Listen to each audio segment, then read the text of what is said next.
What's up, degenerates? This is Locked In. I'm your host, Mason Cameron, at PFF_Mace on Twitter.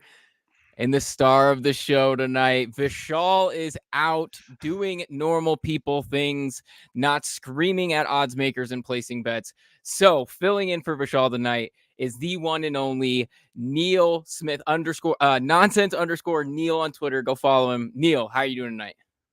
Doing good. I'm here as part of the important nonsense show exchange program that we started this year.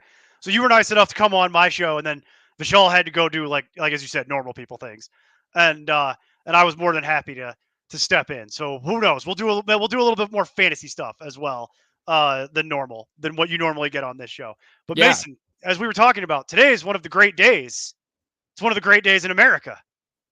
Yeah. Today, so I hope everybody has been celebrating. And for those who don't know what I'm talking about, today is the day they mark down all of the candy. Mm-hmm. So get out there, get to Walgreens. All the candy's half off.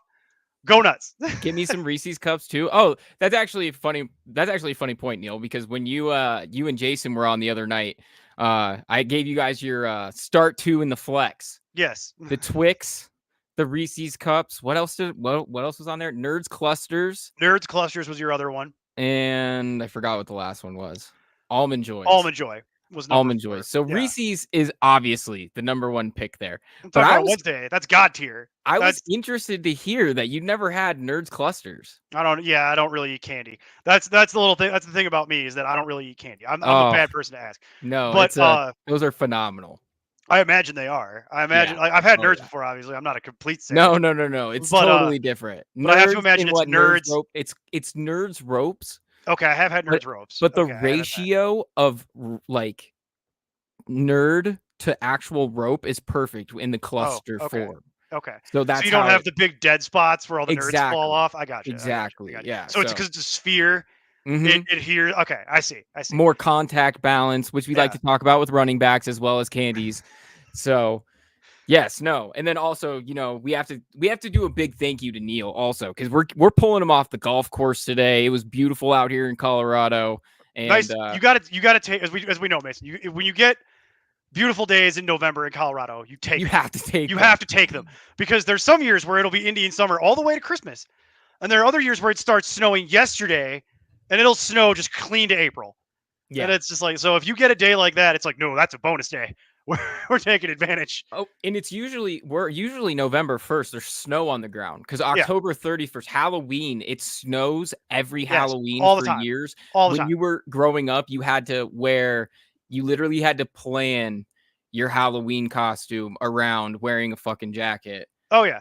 Well, even recently, I think it was 2018 and 2019, back-to-back years. It snowed like 2 feet on Halloween, and it completely just wrecked downtown Aurora. And that was it. Like they took them 3 days to dig out, and then it went right back up to like 70 degrees. I remember those years. So I'm like, that is insane. This is like out of nowhere. It was like nice. Like the one night you want it to be nice. Here's 2 feet. Have fun, and then right back up to 70. But it took 2 days to get all the snow off the street. I remember that. I remember those days. It's like, that's what happens out here. It's a gamble. It's a total gamble. It literally is. Good times. For anybody that doesn't know, Neil and I live literally a stone's throw away from each other. So this is how that'll go. But this is how these interactions go. Shout out to Tony's Meat Market, purveyor of not a sponsor, just people we think are cool. People we think are cool. Yeah. Yep. That's I've given way too much money to that man. Tony's making a lot of money over there. That place will never close. No, not ever. A meteor would need to hit the earth for that place to close, and I'm convinced he would be open for at least 2 weeks. And it's like after the apocalypse. It's November. They would be open in the apocalypse during Thanksgiving. If there was a Thanksgiving apocalypse, talk amongst yourselves. Talk amongst yourselves. This is gonna go. Did you place your turkey order? Yeah, exactly. Have you ever gotten the turkey from them before? No, I can't afford a turkey from them. No. You go in with everybody. This is not no one individual. What am I, Jeff Bezos? No one individual could afford that. You go in with a group of people, Mason. You have people that you live with. You need a mortgage. You need to each take out a loan. That turkey's going to run 6 bills. Like, look, my point to you is this: that turkey's delicious. And yeah, no, it is. That's my point. With you. Anyway, all right. Enough on turkeys. Welcome in, everybody. How you guys doing? We've got a lot going on today. Neil, like I said, graced us with his time. He's going to come and talk about some of the games that we have picked out here today, give us some of his insights, even talk about some of the fantasy reads that he's got on this week, and it's going to be a good time. So, Neil, you ready to break into it? We start off with Thursday night, which low-key was an extremely boring game. No, there was no low-key about that. It was an extremely boring game. Well, no. It was very boring outside of 2 plays from our friend of the show, Garrett Wilson. Garrett, offer stands, buddy. You want to come on the show anytime? I'm happy to have you. So, whoops, I have the wrong one up. Here we go. Houston, there we go. New York. Incredibly odd game. It's been a really weird season for, frankly, both of them in some regards. The Texans still a really strong team, obviously, but they're kind of hitting a skid. They're looking really, really awkward in a lot of spots, and we'll break into that. But they go into New York, lose 13-21. New York was a 3-point favorite at home. I was shocked. You know, we didn't get to talk about this. I didn't necessarily take this pick, but when I was scanning through games, I was like, that doesn't make a whole lot of sense. Overall, I guess they took care of business here. It worked out. They got it. Like they got it right. Right. I get in the end of the day. I mean, I thought Oddsmakers were wrong, but what do I know? I guess. Game total on this one, 43.5. Well under that. They had 34 total points. Just slow game right from the jump. It heated up in the second half. It's funny because now I watch the Thursday games live on Twitch, where you guys are watching us right now. Make sure you drop us a follow over there. And I watched this game live on Twitch on the Amazon Prime feed with the Twitch chat. Yeah. And it is the funniest thing. There were people, they're 5 minutes into the game. This thing is 0-0. The line for game total is already plummeting. I had people getting into the end of the first quarter going, get in on the under 24. Under 24. Oh, okay. I was just that's like, people love throwing their money away, but incredible how this ended up turning out. Only 34 points. It really picked up at the end in the second half, but like I said, that was kind of because of Garrett Wilson. It was 0-0 at the end of the first. So, I mean, and of course, first play of the second, Malachi Corley has to give us the highlight we all want to talk about, dropping the ball on his second career touch. Not only people were talking about like, oh, it's his first career carry. It's like, yeah, he's a wide receiver. He's a rookie. He hadn't even played any snaps. That's his second career touch. Right. That is his second career touch, and he drops it right before the end zone. Incredible. They were saying on the broadcast, like, he's going to remember that forever. Like, you're damn right he's going to remember that forever. I hope so. I would imagine so. That's going to be burned into your brain for the remainder of time. He won't make that mistake again. No. Because they're going to keep playing the highlight, so he'll see it again and again. And again and again. Yeah. Imagine reliving the worst moment of your life again and again and again. Over and over. Because it's caught on film. Like, great. Good. It's one of those things, like, you see all those athlete podcasts nowadays, like, where they talk about some of the old plays and, like, interactions with coaches and players and just other stuff. Like, I really like those candid podcasts with the ex-players. I listen to a ton of them. And I really hope that Malachi Corley has, like, a jump back, like a get back, and, like, becomes better, so that he can have that story later on as like a funny, oh yeah, that was my second touch ever, blah, blah, blah. And it cannot be like a really sad instance of this guy like never playing again because Aaron Rodgers put him in the doghouse, because he's actually a really good player. So it's unfortunate that this ended up being the case here. But a huge theme behind this Jets team, which is why they're giving a guy like Malachi Corley some touches, like, or trying, or at least try to do something different, is because they're atrocious in the first half. Oh, yeah. They are horrendous, and especially in the first quarter, they are awful. 31st in EPA per play, 28th in yards per pass, or yards per play rather. Tied for last in turnovers, and only 28th in successful play rate. So if that shows you how bad this offense is in the first half, literally every advanced metric that you could hit is like, yeah, bottom third of the league, bottom third of the league, bottom third of the league. They are atrocious in the first quarter, and that showed up this week. And that's an interesting nugget for betting, because if you could somehow find someone who's giving you a line on first half, Well, you can. I Figure mean, out the under for that. You really can. The issue though is that like they're spotty on defense. So Mm. it's tough to really tell because they also don't pick up things on defense. They played better on defense last night, but They that's did. honestly Their part of pass rush was a lot Houston. better, which I know you have on the thing. Their pass rush was a lot better than what I was expecting. They were able to generate a lot more pressure, and that started immediately. That started in the first quarter, right? 32 pressures, seven individual sacks. So over at PFF, we chart not sacks the way the NFL does because it was 8 total, I believe, is what I think. they. Yeah. So Yeah. 7 individual, 10 knockdowns. Yeah. 10 knockdowns, 50% pressure rate, 50. Every other drop back, Yeah. you have pressure. It's incredible. The interior of the Texans line is just atrocious right now. Kenyon Green had a 0.0 pass block grade. Oh God. Kendrick Green, rather. Excuse me. Okay. Kendrick Green had a 0.0. Kenyon Green had a 9.2. Incredible. Shaq Mason over there, 27.0. So they are struggling a lot in the interior. Well, you can also see it just watching CJ Stroud because he just kept every time they cut to him, he's picking himself up off the ground.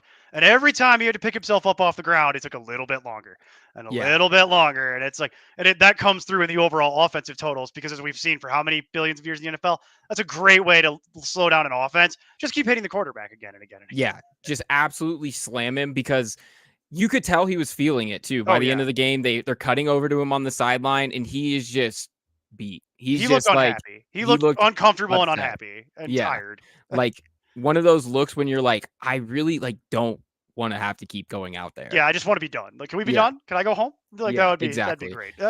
And then, the Jets, Rodgers, as good as he is, honestly thinks he can get away with some stuff that I don't know that he should. And it equates to throws like what we got with the Garrett Wilson throws. With Garrett Wilson, they had 21 points in the second half. Garrett Wilson had 2 touchdowns. He had one that was the drag across the one is the catch of the year. One is the catch of the year, right? I don't even know. I'm pretty much willing to call it now.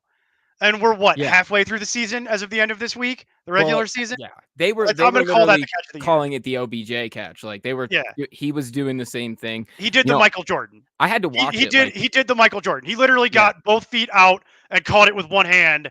The iconic Michael Jordan dunk from the free throw line. That's what he did, and he snaked it with one hand out of the air and managed to get his shin down before rolling out of the back of the end zone. It's probably the second most athletic thing I've ever seen in my entire life, behind maybe the catch they're comparing it to, the Odell Beckham catch it from behind you with one hand catch. Well, and that wasn't even his only one. Neil, that wasn't even his only one.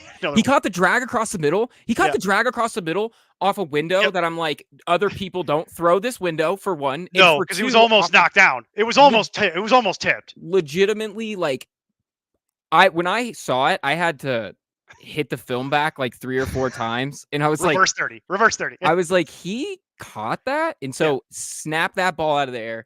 It was also incredible catches. It was such a bad throw, but they were giving Rodgers credit, and I'm like, it's a terrible throw by Rodgers. Rodgers is decision. It's also, had he actually thrown it, the corner gave Rodgers too much credit because the corner missed it because he was a second early. And if he doesn't give Rodgers that level of credit, he would have tipped it and it never would have happened. But then it's like Garrett Wilson, the mental ability to snake it with one hand and then just keep going. And it's like, oh man, that's incredible. That you can't teach people how to do that. He was the equivalent of like when Steph Curry is like really on fire, like hitting the 3 or whatever, and they say like the shooter is like it looks like an ocean. It's like throwing a ball out of a ship into an ocean or whatever. And that's like what it was with him. It's just like throw it out there. He's gonna make it. We had a nasty hit on Devontae Adams, and frankly, I think he was going to be okay after that, but I think we still have questions of like how his fit is in the offense. And, one of the things that I got wrong was I thought that the rest of the pieces of this offense were going to take a back seat to what Aaron Rodgers wanted to do. And it's things like that. I think Aaron Rodgers is low-key petty and probably goes out and like reads things about him and is like, oh yeah, random writer. You think that I'm going to... person I've never met, never will. You think yeah, exactly. No, I'm giving myself too much credit, but no. See, honestly, like I really thought that the guy that he gave like 100 and how many was it? 170 targets or something stupid the last year they played together, like something absolutely insane when I thought that was going to eat into what they were doing, but it's not. And it feels like there's not really, they haven't quite figured out how to use him in a Not quite, but similar I will say sense. I was encouraged by some of the Yeah. usage. He still clearly doesn't know the playbook is part of the Yeah. problem, because you saw that in the first quarter when Rodgers tries to throw him the out and he's engaged. He's literally like it nearly hit him in the back. Yeah. And they're staring at each other, and it's like, well, they're clearly not on the same page. So we've still got a little bit of that to go. But then you saw the reason why they did it on the play where he took that nasty hit, because they clearly were like, nope, this is the play. And they just mentally knew, like, nope, this is like, he knew that the corner was going to cheat and was going to blitz. And Devontae knew, like, yep, I just need to turn around.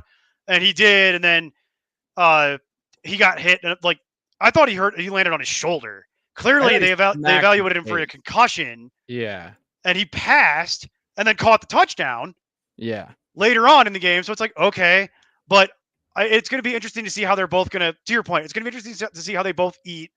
I think they will. I think really what we've been saying for fantasy purposes, everything else, it's Breece Hall, it's Adams, and it's Wilson, and that's what you can trust, and the rest of it's all dead. Garrett Wilson's getting like some of the most targets in the NFL right now, even still. Like going in prior to the Adams trade, he was getting like top 3 in targets among receivers, and then they got Adams, and he's still that's why on the fantasy side, people were like, RIP Garrett Wilson, and I'm like, it's too early for that.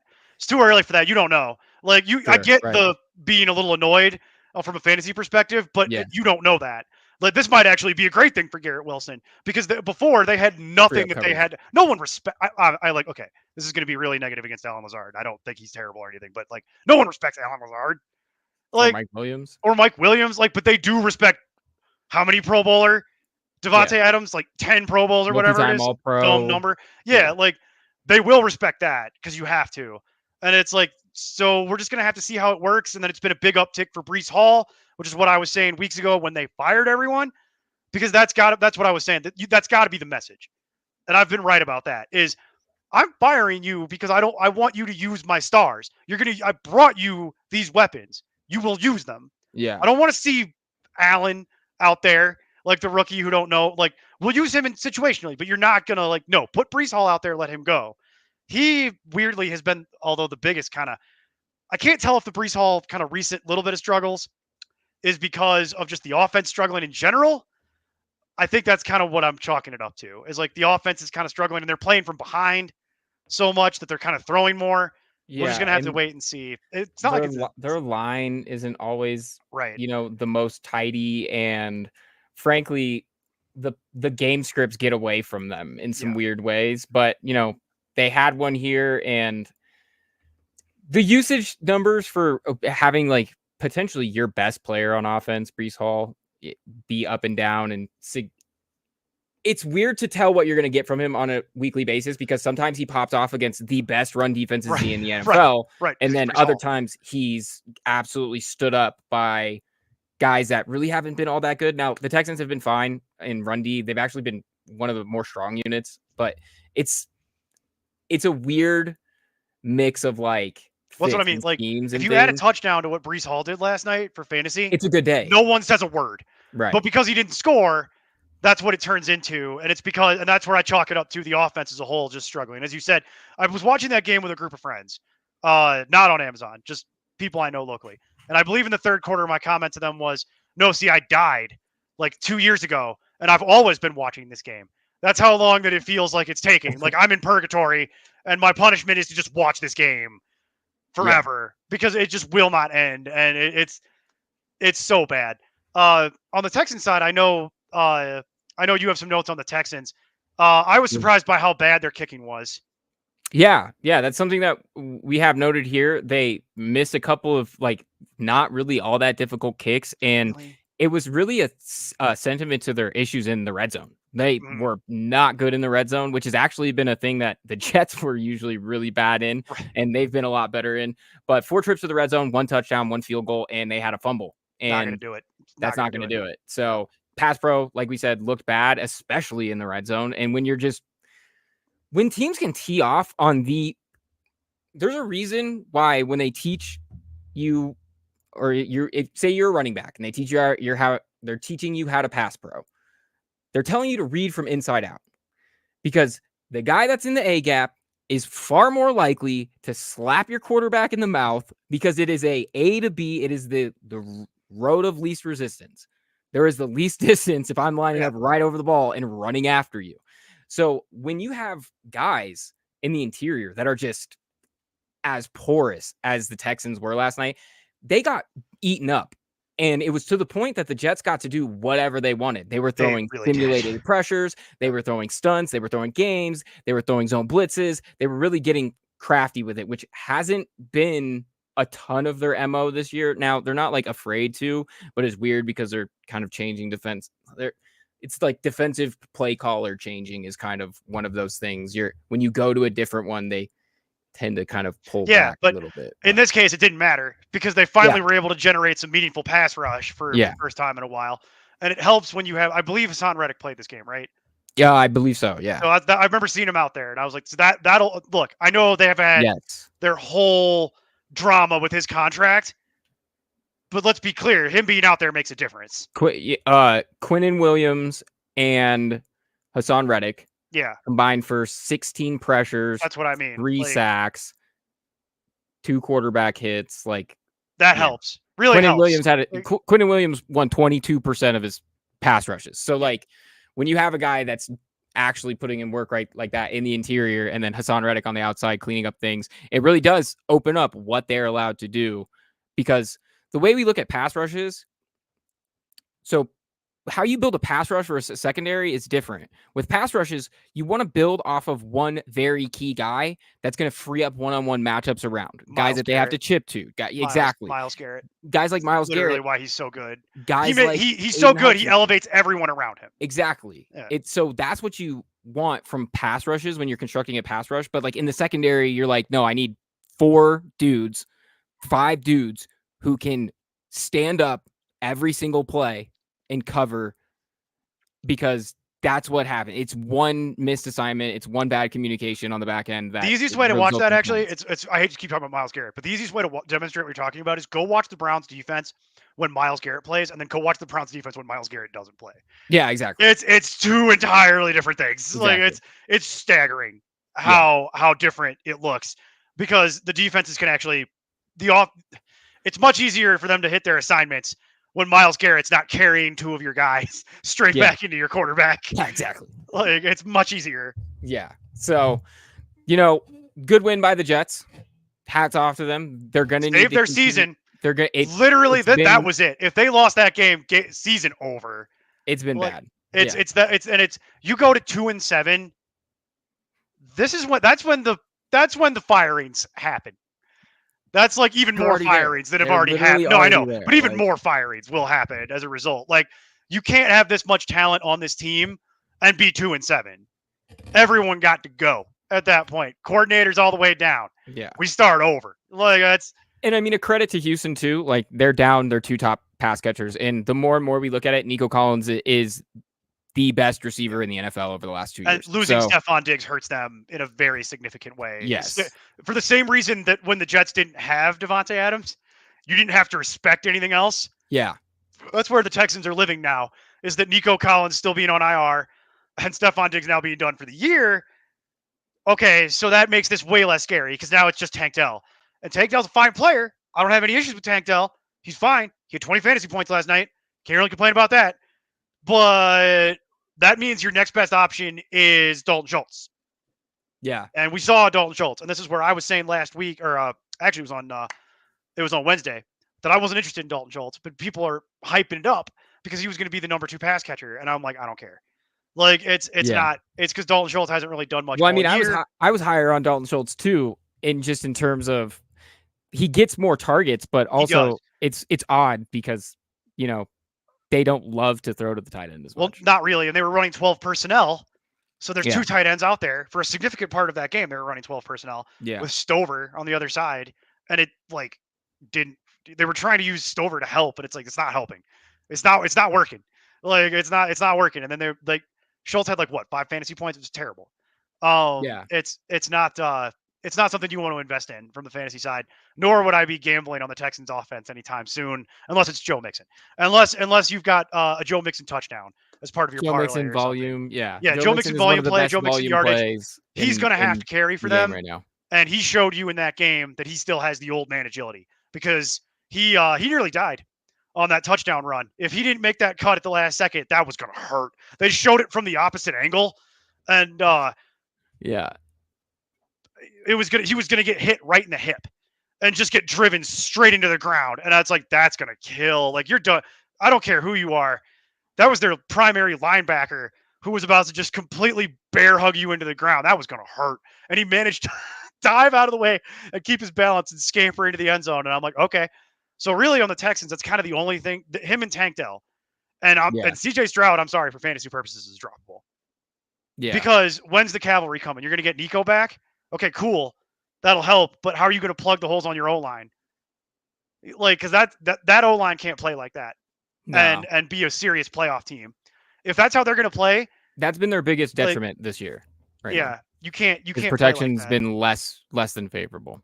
Yeah, it's not going to be well. Not going to go well. But that's Thursday.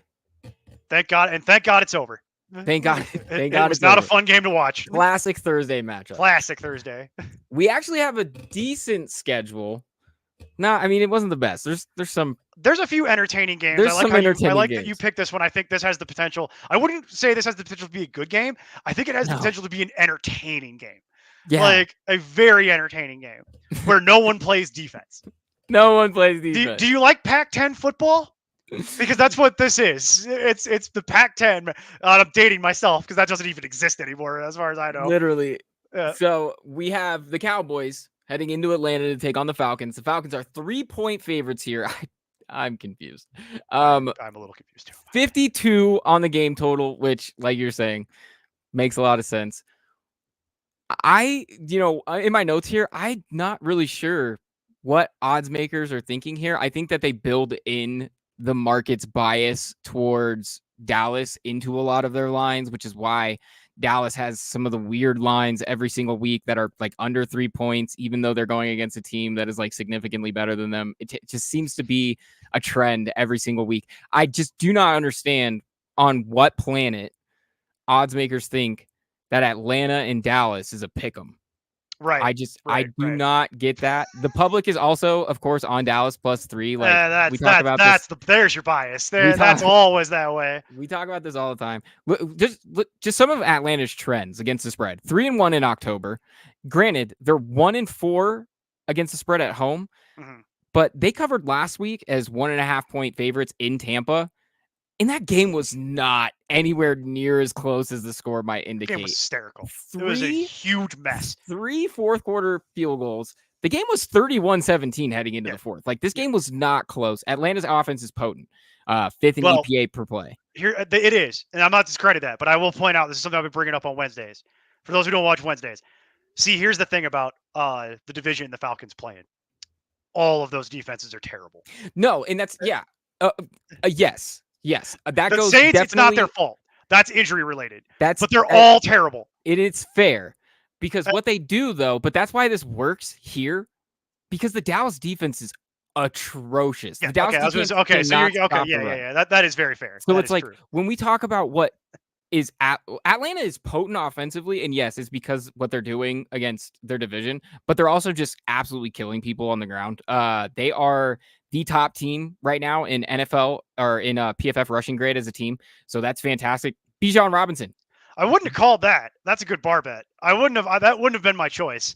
It wouldn't be, but it's because they're extremely productive in terms of it. So the grade doesn't necessarily be like, oh, you're killing it in yardage or whatever. You're not the number one rushing leader in the NFL. Right. It's what your backs, like the rushing grade itself is like what your backs are doing with the opportunities that they're getting. And so when you get like a guy like Bijan who has a 90.1 rushing grade, it's highest in the league, and you got Tyler Algier, or highest in the league over the last few weeks. Derrick Henry is highest in the league over the season. That makes sense. Tyler Algier, 86.1 over the last few weeks as well. Yeah. So they combine for 31 missed tackles forced and 12 carries of 10+ yards. Oh, that's insane. That means they're just gashing people open. And once they get into some space, you're not going to bring them down with the first guy. They're going to do something to get out of your way. And guys can rack up missed tackles forced off one cut. Like you can hit like 2 or 3 dudes in a cut and earn a bunch of them that way. But what they do is they continue to get open space and make good use of it. And that's something that we want to see because they slap teams that are really bad on the ground. And granted, those are just NFC South teams, but it's like, yeah, well, now they're coming up against Dallas, who is the league's lowest graded defense in team rushing defense grade. They get slapped every single week on the ground. And again, it's not in terms of pure productivity, but it's in terms of like how well, yeah, exactly. In terms of how well they're fitting the run. So like the grade itself helps to break down like from a piece by piece basis. Are you fitting your gap? Because it's difficult to tell because on runs, like you got 21 guys who are going at it essentially, like, and everything has to go right for things to go right. So when somebody's like giving up a gap or hopping into the wrong one, that's going to hammer a grade. And that's something that this team does a lot. So like, granted, maybe they don't always, well, they are giving up a ton of yardage. So that's not really the issue, but this is one of those things that they are not fitting the run with a lot of consistency. And that's an issue. They're 2-5 against the spread. They have covered one game since week 1. A single game since week 1. Like, let that sink in. This is the same team. Like, I get that, you know, on the scoreboard, people see like San Francisco and they were like decently, you know, they put up 20 or whatever. It's like, brother, San Francisco had no, like, they're literally limping. Because they go look at who actually played in that game for San Francisco. It wasn't anybody that you think it was. It was all the backups. That just got sunned by Detroit, like absolutely sunned. I love hearing it too because I talk to a lot of fans all over the place and like the Ben Johnson love. Like people are like, oh, Ben Johnson, if he wants that Bears job, it's his.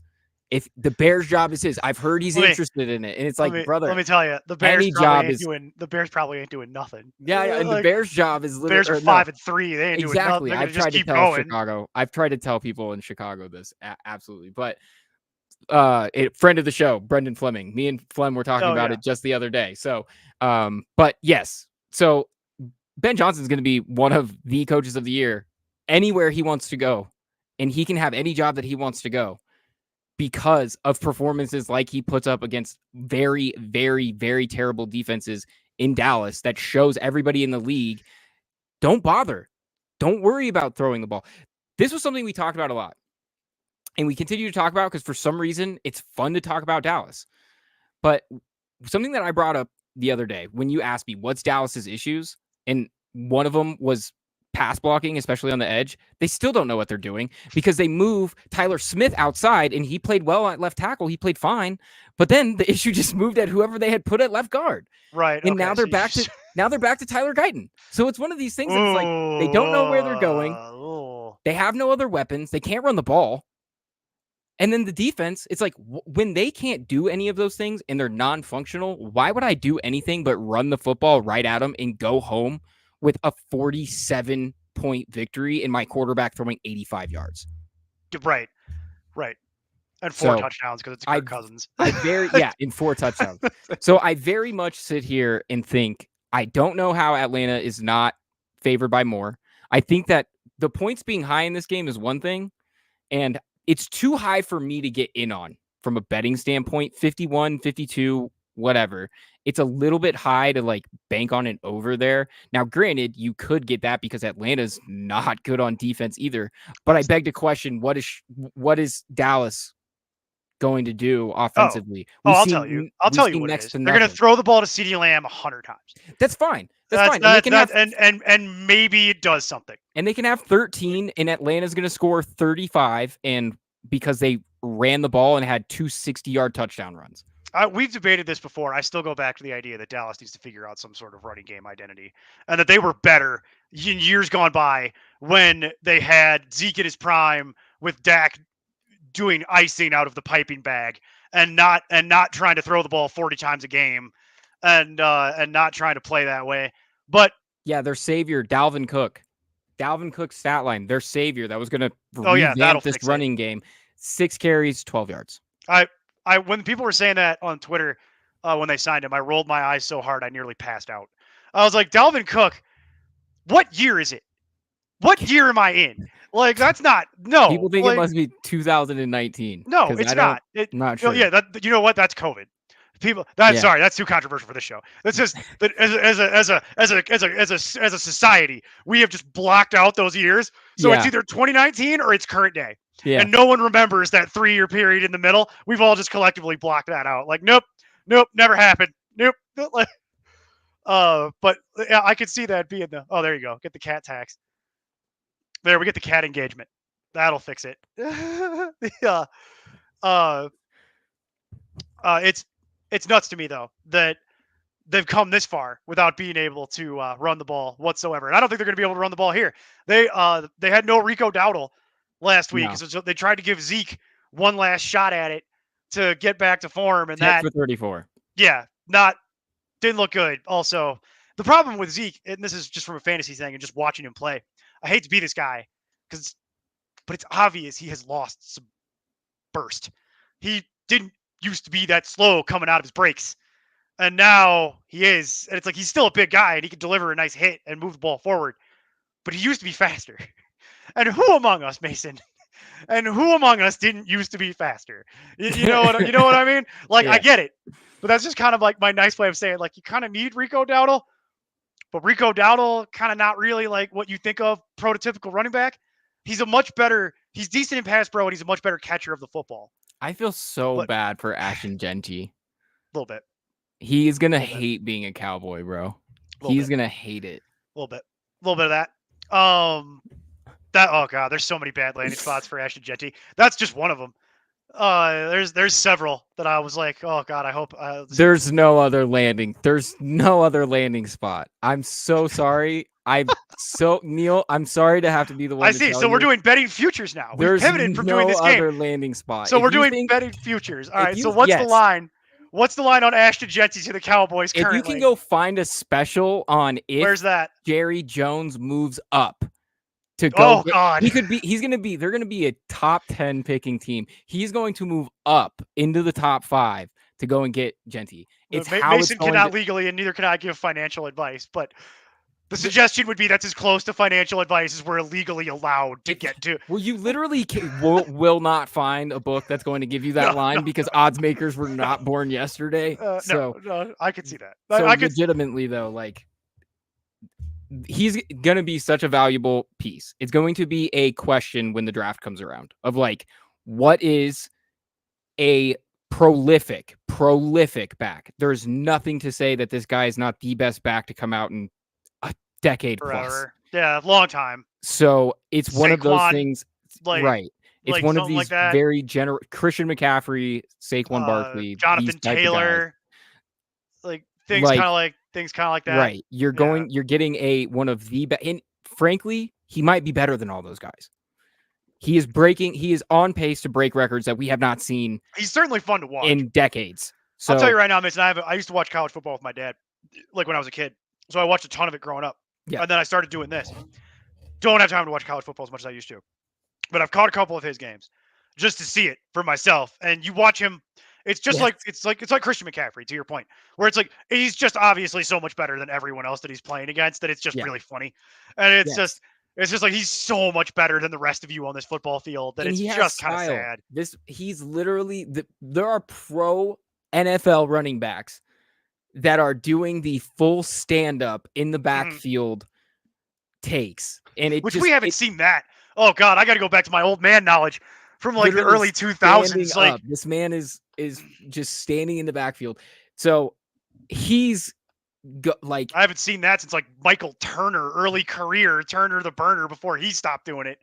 Like I haven't seen. Oh my God, we got to go back to like the early 2000s since I forgot about that. He does stand up, and I'm like, that's so weird. And you can't even take lines for him. No, you can't even take lines for him because his rushing yard lines are like at 200 yards, and he's still going. I get why the Oddsmakers are doing that, because it's like, what else do I do? I'm not losing my shirt on this every week, so because people want to bet the over, people want to be the fan, and I get it, and whatever, but. Interesting. He's never going to stop. So you're not going to bet the over for this. Yeah. for this game, obviously. No. I agree with that, by the way. I would not be taking the over on this. I will say for your fantasy stocks, CeeDee Lamb, obviously, duh. And then really, maybe Ferguson. And then honestly, on the Cowboys, if I was playing in some sort of crazy deep league, maybe Tolbert. But honestly, the rest of it, no. Like, there's nothing else. And I would have to be pretty desperate to get down to Tolbert. I got him in like the wide receiver 50 range. Like, it's not consistent. And I don't think this is one of the weeks where he gets it going. Because I think Dallas is going to struggle in this game like they've been doing. And I think they're probably going to be playing from behind because of what Mason said. If I'm running the Falcons, I'll tell you how I run this game. We're going to hit you in the mouth. I'm gonna literally hit you in the mouth from the minute this game starts with Bijan, and I am gonna make you do something about it, and then I'm gonna kill you on play action. And that is my game plan against you because Cousins has been finally rounding into form. That's been good. I am recommending to start on Cousins this week. He was one of my streamers for everybody on Wednesday. Cousins is a good start this week because of all the other things Mason said. The Cowboys defense has been terrible.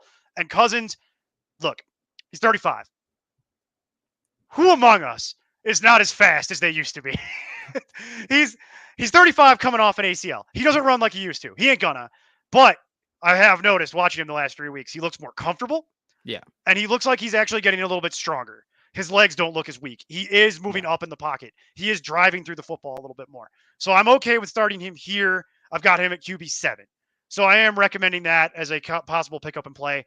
And then obviously on the Falcons, it's everything that you've been doing. It's both running backs depending on the size of your league. I actually would recommend Pitts this week because of how bad the Cowboys linebackers have been in coverage. That's like Pitts almost gave up his career day with a fumble right at the goal line too, man. I know. And but it is what it is. Like that's the state of tight end right now. It's like you got to find something to kind of grab onto it. So I'm recommending this. I just love it as the theme of humans. Just our propensity to self-destruct is like in the Kyle Pitts almost fumbling away his career day at the 1 yard line. Yeah. But I'm recommending this. I'm recommending this from not necessarily to bet the over, but I am recommending from a fantasy perspective. Start your Falcons, start your studs, get them out there, expect big things because I think you're going to be rewarded for it. No Deron Bland back this week. He wasn't able to return. He's that setback that he suffered in his foot or whatever seems worse than is being indicated. I think so. Basically, you're recommending take the rushing over. Take your pass. Yes. Take your Falcons rushing bets, whatever those may be. Well, I think it goes on also what you're saying. They're going to have these instances in the passing game, play action, and just it's Kirk. He's going to drop back and throw it 40 times if he wants to. And they're going to have the ability. Diggs was also, I think, pretty sure opened up the week on the injury report. He's been nursing some. So he's going to play, I bet, though. He is going to play. He is going to play. They don't have Micah back again. So it's one of these things that it's like, well, they're still really God, we even talked about that. That's the other thing they're missing. Yeah. Oh, he makes such a huge difference to that defense. Yeah. Just him being out there. Well, and like, I think a lot of people don't understand what having a really, really good pass rusher also does to run D, because having a good pass rusher is going to, because they move him around and they take him in spots and you have to see him and you have to account for him. So even when you're running the ball, like it accounts for what he does. So like maybe he doesn't rack up as crazy of like, run defense numbers like TJ Watt might, but that doesn't mean that he's not actually affecting the game in both facets, even, just as a quote unquote true pass rusher or whatever. So that's a huge loss for them, hampered in the secondary. It's like they can't cover at linebacker. I don't know. What are you supposed to do? Right. Start your Falcons. Let's go to the next game. The next game on the list. This is literally less games and we are going to go way over. So we're going to go a little bit faster here for this one. Because I don't have a whole lot more to say. The last game I really had a lot because I was confused about it. But this one makes a little more sense. We have Washington heading into New York, a little divisional matchup here. The Commanders, 3.5-point road favorites. Makes sense. 44 on the game total. I'm liking both here. I'm going to go ahead and take Washington at -3.5 on the road, which this is the cleanest touchdown plus they're going to get. I honestly hope you could do that. over 44 points. So the reason being, when we look at what Washington's done, 6-1-1 against the spread. They have not lost a spread since week 1. And the push was against potentially the best team in the NFL in Baltimore. So I say that after they just lost another game, and I'm going to pick on them here in a second. But and I get it. Washington, that game made me smile. Everything about that game made me smile. It really did, right? I love LASIK Winston, baby. So only scored 18 points last week. Jameis Winston and the Commanders. That's the lowest of their year. But this is something that we're going to talk about here a little bit when I talk about the Chicago game. The Chicago D is good. It is. The Chicago D is very good, and they still made it happen. Granted it had to happen on a Hail Mary, but they still make it happen. They're the highest EPA per play offense in the league coming into the week. They're still top 5 in points per game, and they're tied for third with 30.8 points per game on the road. So they home, road, it does not matter. They come to play every single week and put on an offensive show, and it's because of a guy like Jaden Daniels. Now, we were worried because he's a little bit hindered with the rib or whatever. 85.8 offensive grade overall. And last week was one of his better outings. So he's fine. He's fine. Don't worry about it. Go ahead and start Jaden Daniels and go ahead and bet on them. Continue to bet on them and ride them and win some money because this isn't a different week. No, I was just going to put that point differently.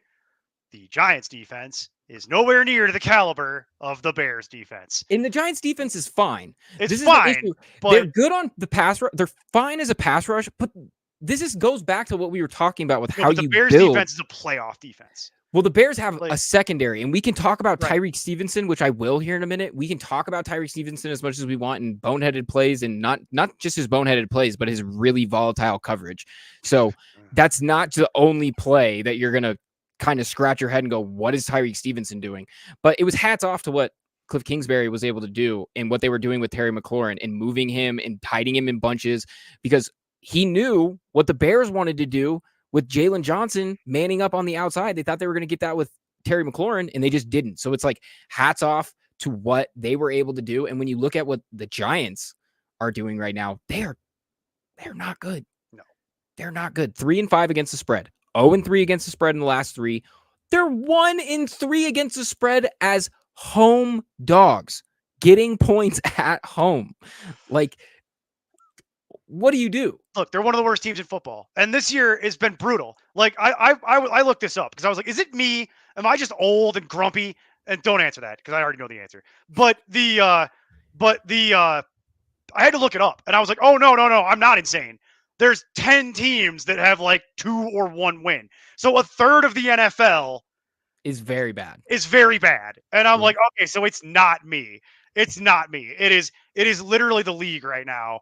The league is drunk, and there's 10 teams that are just really bad, skin-peelingly bad.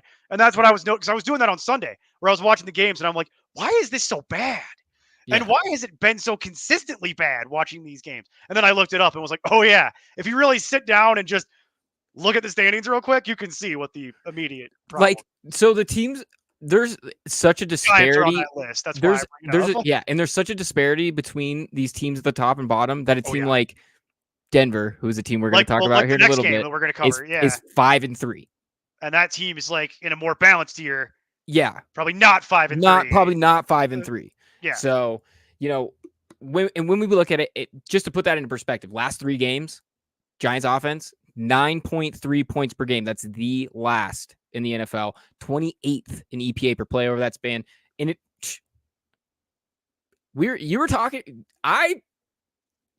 we have something to talk about. I do not care what the Giants' schedule is moving forward. That's what I was trying to tell Jason. That's what I was trying to tell Jason. Daniel Jones. That's what I was trying to tell Jason, is that, yes, it's the best schedule, but I don't really care. And that's why I was recommending alternatives to what Jason was saying. This is why I spent that whole segment saying, like, And that's why my exact words were, if I was literally rooting through the dumpster, maybe that's what I would do. But outside of that, that's why I was like, I would rather have Bo Nix. I would rather have, trust me, you're not talking to the guy that was trying to bring that up. I was trying to talk people out of that because I don't think it's a good idea, because you've got a real high chance of being sad. Because I'll put it to you this way. Here's what I like and what I would recommend even potentially betting on. On the Commanders, I co-sign starting Jaden Daniels in fantasy and potentially betting on him to hit some sort of over, depending on what the lines are. because he's going to be a busy boy. Yeah.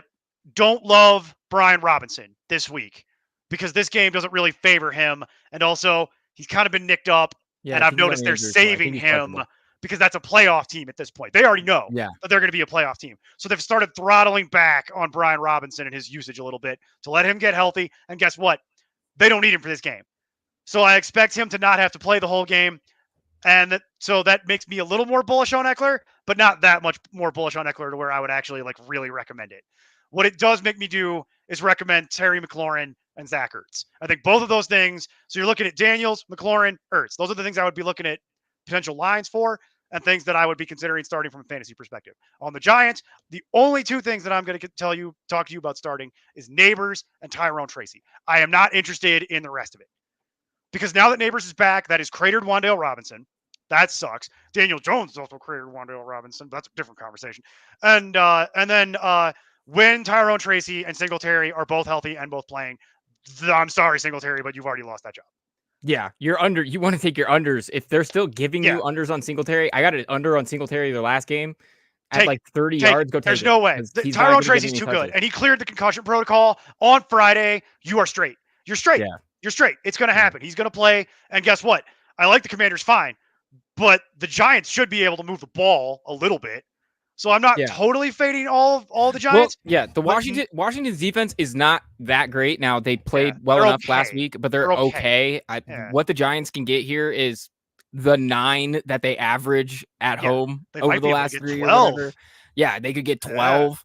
And that's all you need because on a really good day and potentially against this secondary in New York, Jaden Daniels can get the 44 by himself potentially. So I like the over there. And, another thing you were talking about with Terry McLaurin, go start Terry McLaurin with confidence and go and take his overs because what you're going to get here is so the last week, Cliff Kingsbury did what he could to avoid Jalen Johnson, and it was smart. Right. This week, they're not going to do that. They're going to ISO him. They're going to ISO Terry. The nice thing about Terry McLaurin this season Banks. is it only takes one.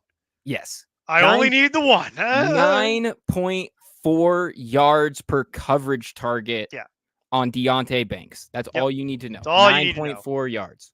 So they're going to go and pick on him, and they're going to do it often. So definitely agree. The next game we have on the list here, though, is a nice little one after our heart. I'm glad you're here. I had to take this is a good one for you and I to do. I had to take a little Broncos game here. So we have the Broncos heading into Baltimore to take on the Ravens. For me.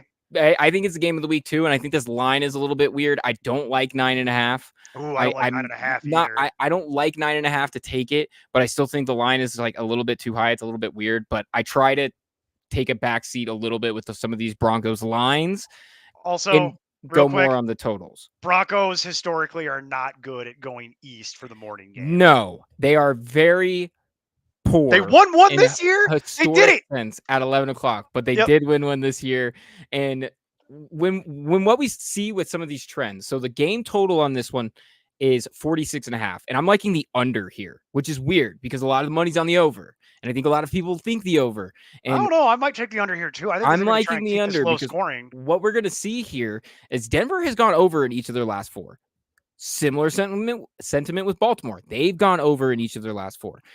But with Denver, that's also come against horrendous defenses and very, very low game totals. Yeah. Vegas, 36.5 points. The Chargers, 37 points. At New Orleans, 37 points. Versus Carolina, 40.5 points. This is a very reasonable line, 46.5. Now, granted, none of those offenses are as anywhere near as good as Baltimore, and we'll get into that in a second because they're literally lights out. But what we're seeing is that this offense in Denver isn't going to put up 30 and carry a low game total like that. Whereas when we look at what Baltimore's done, they are kind of in a similar sense. A lot of their really, really big scores come against some of the worst defenses in the NFL. They've over in the last 4. Yeah.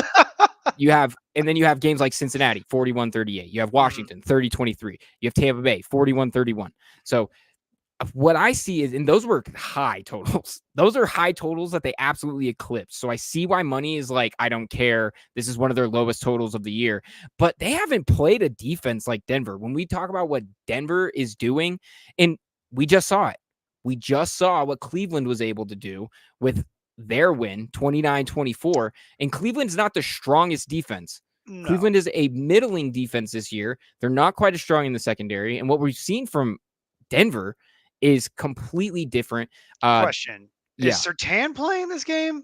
I think he's cleared. Let me see, he's playing. Don't 100% know. I know he was. I was looking at the because it literally makes a difference. No, it literally does.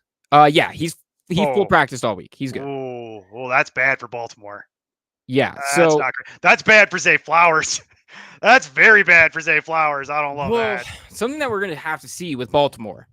One of the things that I'm going to get into as well, and one of the reasons why you see overs and why this line is like 9.5, and it's because Oddsmakers do play on narratives. So one of the narratives that we see is obviously the Deontay Johnson trade and what that's going to mean to this offense. And we've seen some solid performances and things. But what we have to see, Deontay Johnson doesn't know the playbook. That's one of the things is, we continue to talk every single week because if he was a running back, I don't care. But when it's a wide receiver, you need to know. And a lot of them haven't performed like what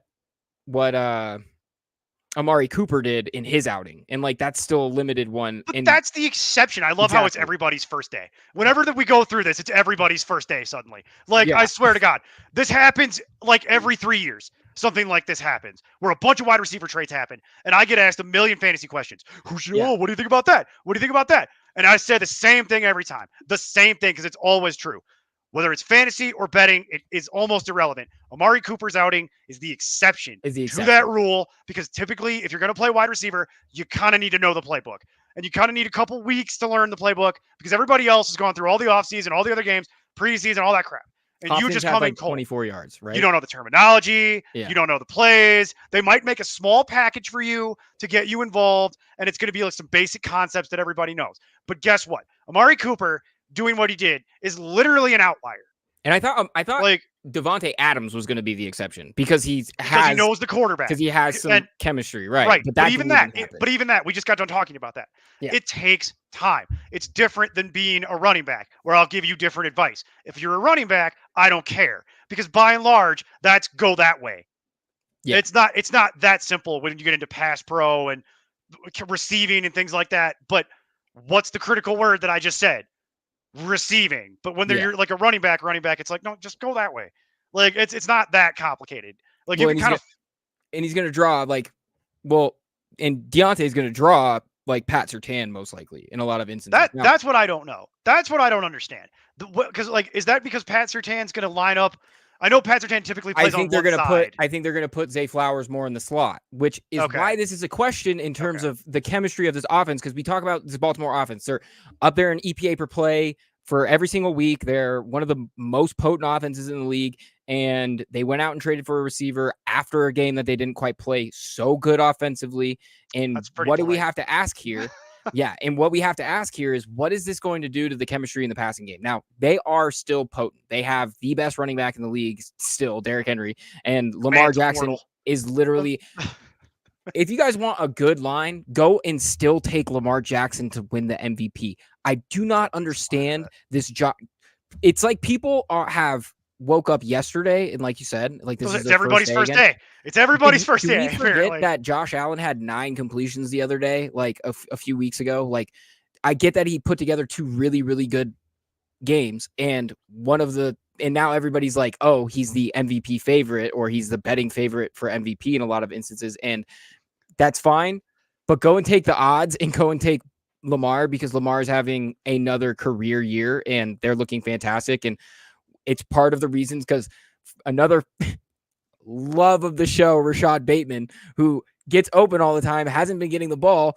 Lamar must read some of my work too, because I feel like he suddenly is targeting Rashad Bateman to some degree, at least downfield. Yeah. And then you have Zay Flowers, who looks like the best receiver in the league when they feed him the ball and when he's really on. Yeah. Okay. This is the other thing that I deal with all the time. So people are very upsetty spaghetti about their Zay Flowers shares. And this is my whole thing with that. Zay Flowers in PPR is the wide receiver 16. Yeah. Can y'all just calm down? Yeah. Like, just chill for a second. Like, it's not that bad. Like, you're all so mad. And then this trade happened. And all those people got even more mad. And I'm like, look, I don't know what you were expecting, But that's why Zay Flowers was a 4th-round pick and not like a 2nd-round pick or whatever. You know what I mean? Yeah. Like, that was the point. This is where you got him. This was always going to be the thing. He's wide receiver 16 in PPR. Chill. This is the cream on top. And what we're hoping to see from this is potentially what this means is he's going to move into the slot more. That would be nice. And we're hoping that nets some better matchups for him because they don't like to run 11 personnel. No. So now they're going to try to run 11 personnel and put teams at a disadvantage so that they can run the ball better. So this is one of these things which you would do, by the way, because you have the best running back in the NFL and the 2nd best running back in the NFL on your team, right? Exactly. Right. Like we're just so we're clear. I know that's hyperbolic, but no, but you're right. That's what it is. The 2 best running players in the league, and not to mention they complement each other so much because you can't play them the same. Because if you don't understand who has the ball at any given time, as I've written about for years, no one wants to tackle Derrick Henry because that's the point of Derrick Henry. The Titans figured this out a billion years ago. You give Derrick Henry 20 carries a game, you're 90% likely to win the game because it's not about the first 20 carries. It's about every carry after that. Because the defense by that point is exhausted. He's not tired. Yeah. And until that stops happening, Derrick Henry will continue to be effective in the NFL. And you try to play Lamar like that, he's just going to run away from you. Yeah. You'll be standing there trying to get in front of it. He's already gone. You can't be flat-footed with that. Yeah, he's already gone. But if you don't get flat-footed with Derrick Henry, he will throw you out of the way. Yeah. Like he will literally just stiff arm you out of the way if you can't square up on him because that's how he plays. And that after the 5th time of picking yourself off the ground, it's going to get boring. You know what I mean? It's not going to be fun anymore. Yeah. Where it's like you're going to start feeling bad about it. Where it's like, man, this is kind of embarrassing. Like I keep getting thrown into the ground. But what I will say is this: everybody needs to chill out with Zay Flowers. They need to take a chill pill. If you are correct, this is why I wanted to have this conversation with you.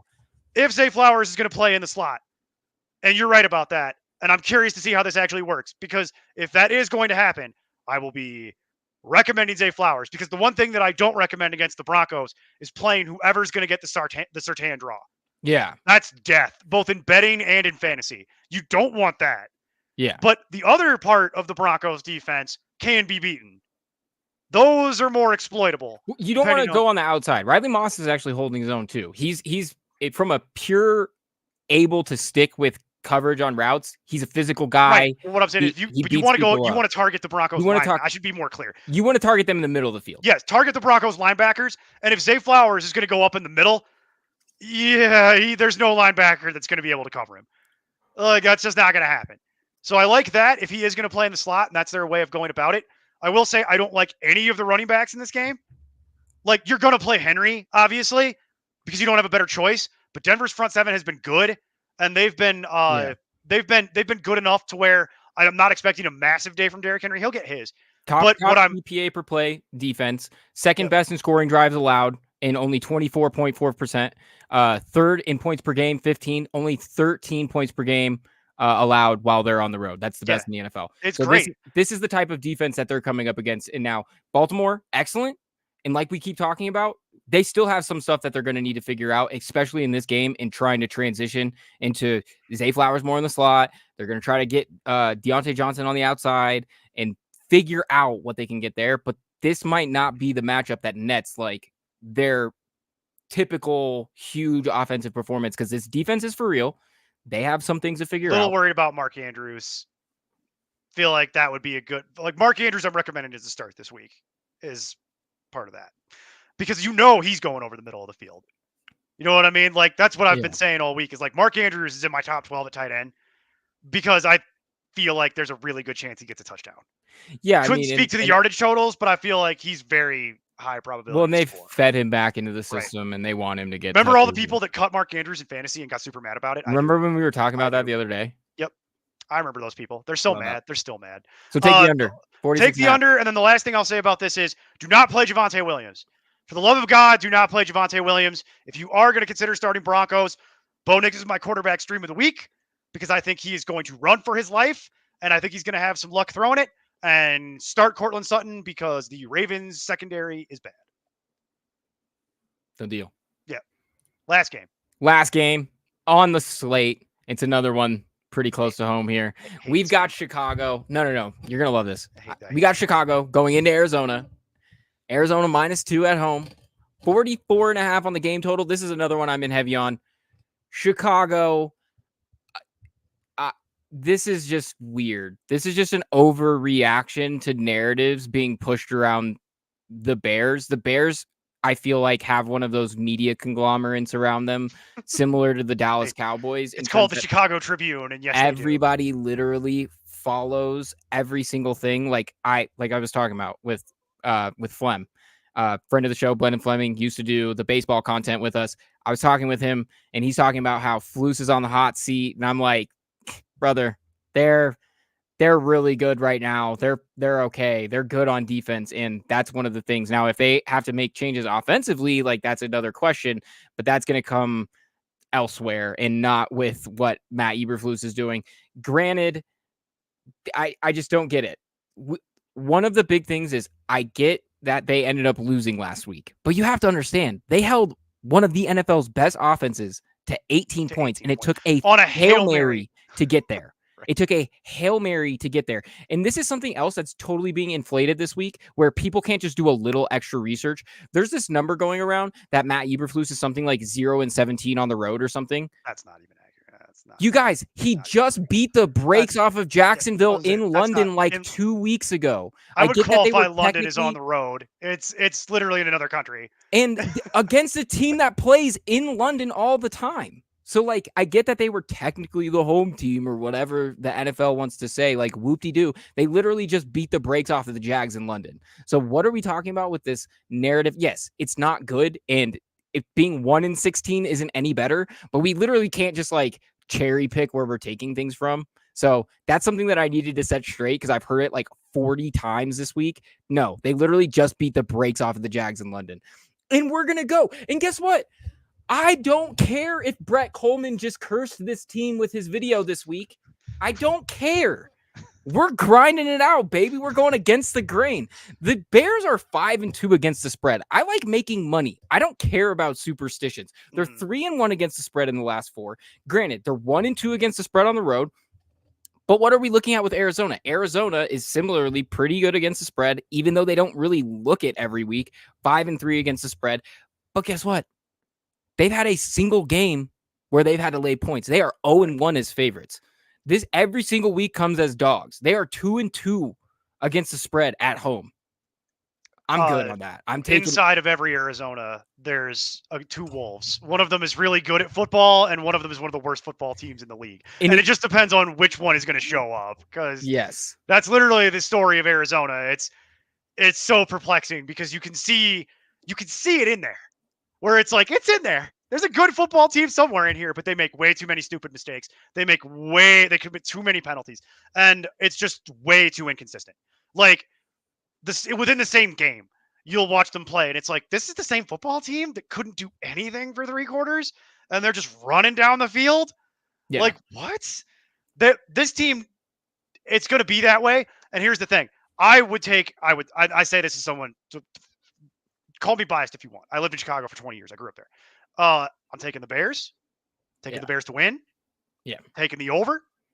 And I'm taking the Bears to cover.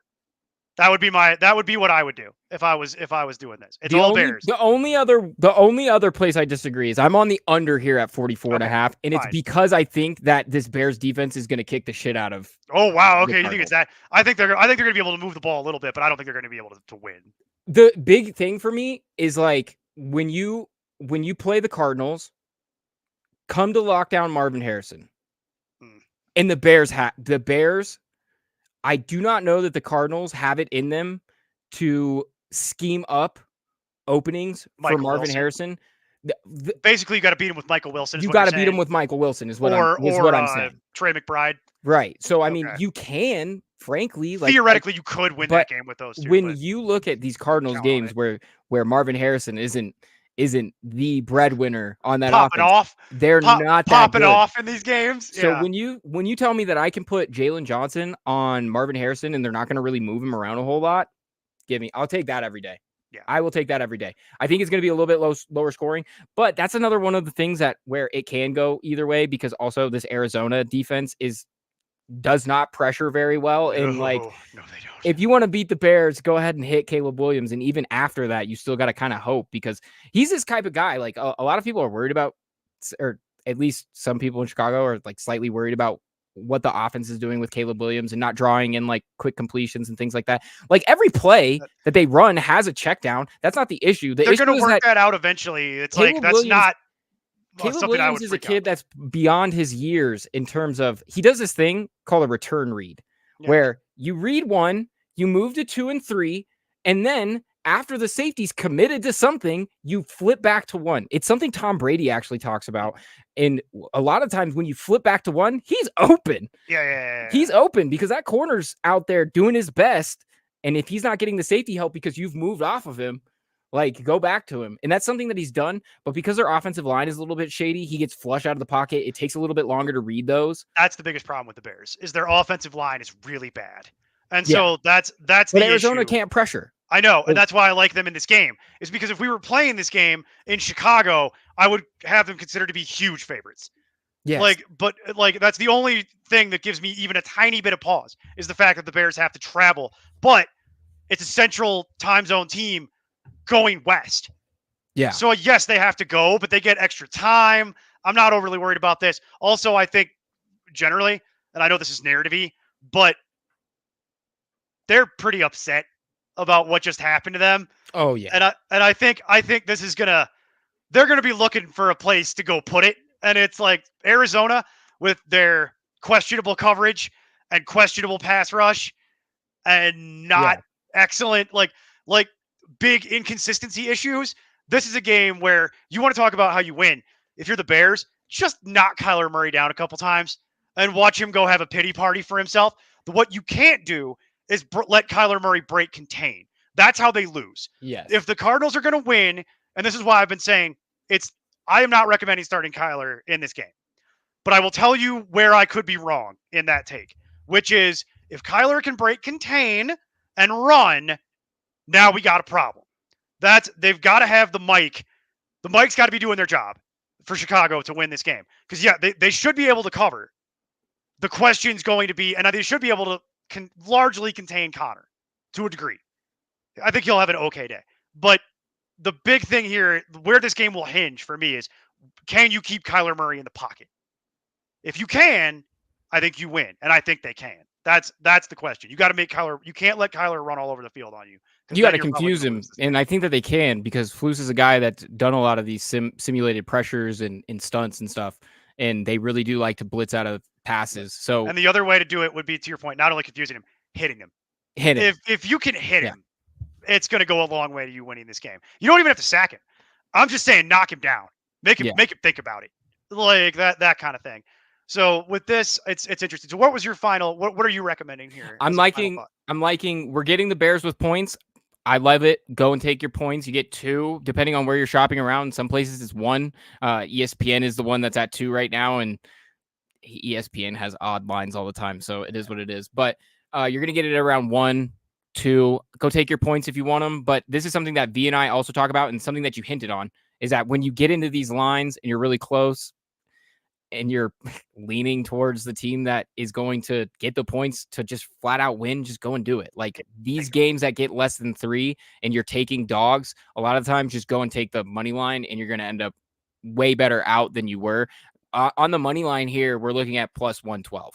So it's not like excuse me. It's not like odds makers are really that far off of the Bears thinking that the Bears are going to win. So that's where I'm at. No, it's good. And then just, we already kind of covered the Cardinals. The only other thing I will say is this: start DeAndre Swift in fantasy. Start DeAndre Swift. I think DeAndre Swift has the potential to have a massive game here. Yeah, I think there's a very real chance. And if I had it in front of me, I would tell you whether or not I thought the over/under on the yardage line for Swift was attractive. Because if it's anything like 75, I'm kind of interested. 50 is a smash. I think he easily gets 50 yards rushing in this game, no problem. But I bet they're going to have it at something like 75.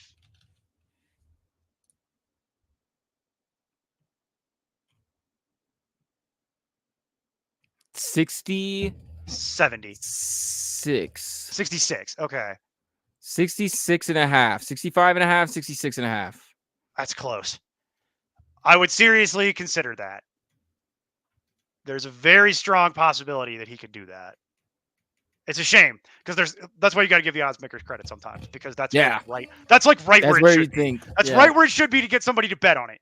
You know what I mean? Because it's like, it's not 75, which is where I'd be like, no, I'm not doing that. That's suicide.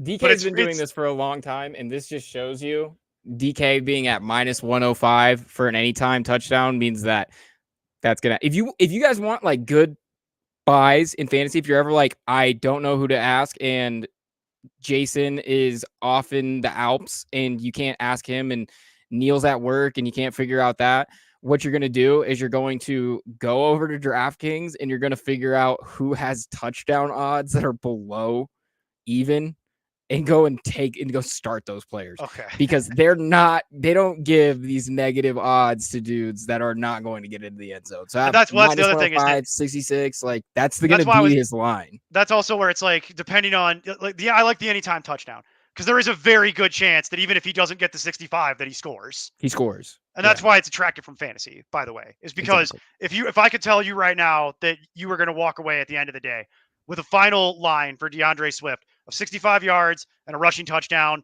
and like 4 catches for 20 yards, you would start DeAndre Swift. Yeah, you would likely turn around and be like, I'm absolutely starting DeAndre Swift, because that Thank you for that. Thank you for that input. Yeah, exactly. Yeah. So it's like it's just play that just won me my game. Yeah, so it's like, and I run into that a lot with people where it's like they ask these questions and I'm like, well, you got to think about what's most likely to happen. And that's where I'm like, well, in this game, I think DeAndre Swift has a very good chance of seeing a significant amount of work, because I think the Bears could very likely be playing for a lead for at least part of this game. And then I think the only way that the Bears lose is if in the third and fourth quarter, Kyler can break contain when they're throwing from behind. And that's how they might get snaked. That's the game I'm expecting to watch. Is the Bears show up, dominate, and then we just see if they can dominate for the whole game, or if the Cardinals, when they have to get cute and start going hurry up and go quick passing, if they can break contain and force the Bears to crack. Yeah. Because if that's really how I think this game proceeds. Yeah, no, I completely agree. I completely agree. And that does it. That's our slate, Neil. Easy peasy. We did it. Everyone go enjoy National Discount Candy Day. Yes. In many ways, it's a better holiday than Halloween. Yeah, definitely, because nobody's ringing my doorbell. That's what I mean. You're freaking out your cat. So that concludes week 9 for us. Pretty good slate. I think we have a lot of interesting games there. We're back same time next week. Vishaal will be back. And a big special thank you to Neil for coming in and hanging out and talking ball. It was a lot of fun. Everybody, check us out. ImportantNonsense.com. That's how you become a member, to get into our Discord. And then ask us all your betting questions in the Discord every single week. And also Neil. You can all the fantasy questions. Roster resolutions are still for sale for our Wednesday audience. If you're interested, $5. Buy one on our website. We'll make you a custom video breaking down your entire team. $5. Get a better deal than that anywhere else. I dare you. Go get it. If you've got a better deal, if you get a better deal than that, you take it. It ain't don't tell me forever. Go get it. Yeah, don't even bother telling me. Just take it. Just because that's the best deal going in fantasy sports right now, is having me, Steve, and Jason, Mike Berlin, Mike Manning, sitting down and breaking down your team and your entire league, creating, giving you advice. A game plan. Let me know what a better deal is. They're going to give you trade options. They're going to give you start sits. They're going to give you ads. They're going to give you everything. So go hit them up. Get your roster resolutions. It's a lot of fun. And hit up our Discord. Get in there. So link in the description. All right, Neil, do you have any parting words for the folks at home? Go Broncos. Go Broncos, baby. Neil. Vishaal never says anything that awesome. I love it. Shout out, Vishaal. Vishaal will be back next week, everybody. Big thank you to Neil. And what do I say when I get out of here? Good night and good luck.